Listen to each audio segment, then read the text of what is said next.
Women use करेंगे। So I am repeating it again. Formation में आप क्या यूज़ करेंगे, हमेशा फ्रेमिंग करते वक्त ये याद रखेंगे कि देयर आप यूज़ नहीं करेंगे स्टार्टिंग ऑफ द सेंटेंस, और वुमेन यूज़ करेंगे फॉर फीमेल और मैन यूज़ करेंगे फॉर मेल। ठीक है, I am repeating it again. There आप यूज़ नहीं करेंगे, और मेल और फीमेल के लिए आप, फीमेल के लिए वुमेन और मेल के लिए मैन।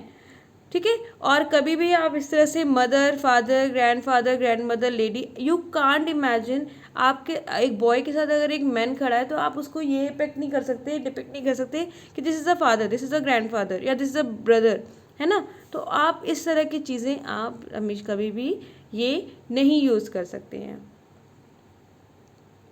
कंक्लूजन, अब इसके बाद ending of the composition. So wind up the picture composition with some interesting observation. आप जो है अपनी पिक्चर कॉम्पोजिशन को एक इंटरेस्टिंग कॉम्पोजिशन के साथ एंड करिए। मीन्स लास्ट में जो है वो ऐसा होना चाहिए कि हम हमेशा देखते हैं ना, जिस मूवी की हैप्पी एंडिंग नहीं होती वी डोंट लाइक, है ना।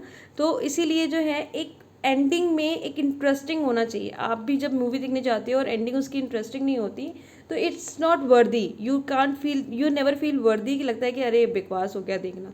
सो at the same part of in the composition also, when you are writing the composition you have to conclude it, you have to end it with the interesting end, interesting observation. आप अपने and part को एक interesting observation के साथ रखिए, और हमेशा एक सीक्वेंस बना रहना चाहिए।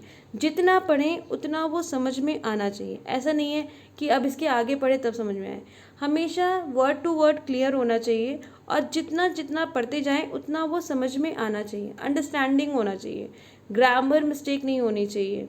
So last conclude the most impressive part of your competition. तो आपका जो है वो कॉम्पिटिशन का जो है वो सबसे बड़ा पार्ट क्या है, लास्ट जो है वो इम्प्रेसिव होना चाहिए पूरे कॉम्पिटिशन। तो उसमें जो है फिर आपको क्या सबसे ज़्यादा क्या ध्यान रखना है, अपनी पंचुएशन ध्यान में रखनी है, अपनी ग्रामेटिकल कंस्ट्रक्शन ध्यान रखना है, स्पेलिंग्स को ध्यान में रखना है कि आप जब बना रहे हो तो स्पेलिंग मिस्टेक नहीं होनी चाहिए, पंचुएशन प्रॉपर होना चाहिए, कहाँ पे सेंटेंस एंड हो रहा है, कहाँ पे स्टार्ट हो रहा है, या फिर कहाँ पे आप कॉमा का यूज़ करना चाहते हो, या फिर कहाँ पे आप इन्वर्टेड कॉमा ये सब यूज़ कर रहे हो। और ग्रामेटिकल कंस्ट्रक्शन, ग्रामर अच्छी होनी चाहिए आपकी, उसमें गलती नहीं होनी चाहिए। I am giving you one example like this. This is the picture of a, what is the picture? What do you think? हम इसमें क्या ऑब्जर्व करते हैं कि ये किसकी थीम है, ये एक पिकनिक लग रहा है ये, ठीक है। यहाँ पे 2 ट्रीज हैं, प्लांट्स है, ग्रीन ग्रास है, 8 चिल्ड्रंस है, शेफ है, अ बॉय वॉचिंग शेफ, और मैट है, बास्केट है, जग है, प्लेट है, ग्लास है, और भी बहुत सारी चीज़ें आप ऑब्जर्व कर सकते हैं। यहाँ पे एक जो बच्चा है वो छुपा हुआ है, और ये देखिए ये भी आप ऑब्जर्व कर सकते हो। So lots of things you can observe, there is a tent also, तो lots of things you can observe. I know everybody's observation is different, आपकी observation is different, my observation is different, so everybody's observation is different, everybody think different from the picture.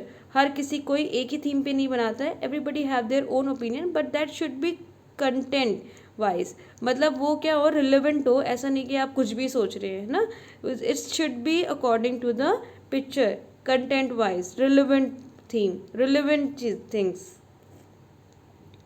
And this I made for you live from the picture.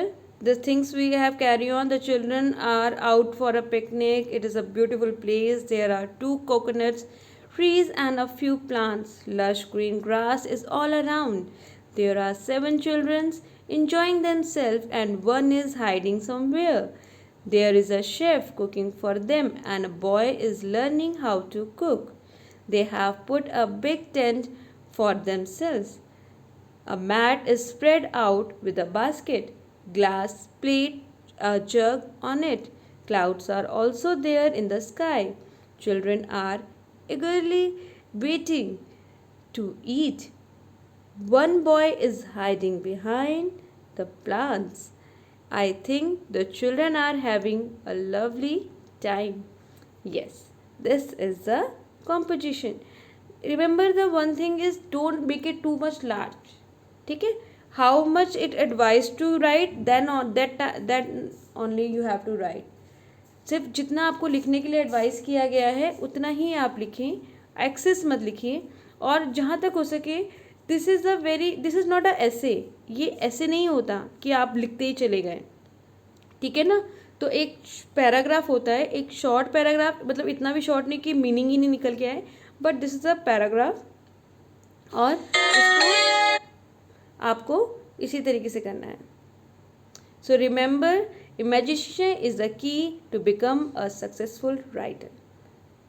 Imagination ही key है एक successful writer बनने की। So you don't know what is your future. Maybe from you, many of you can be a successful writer in the future. Thank you.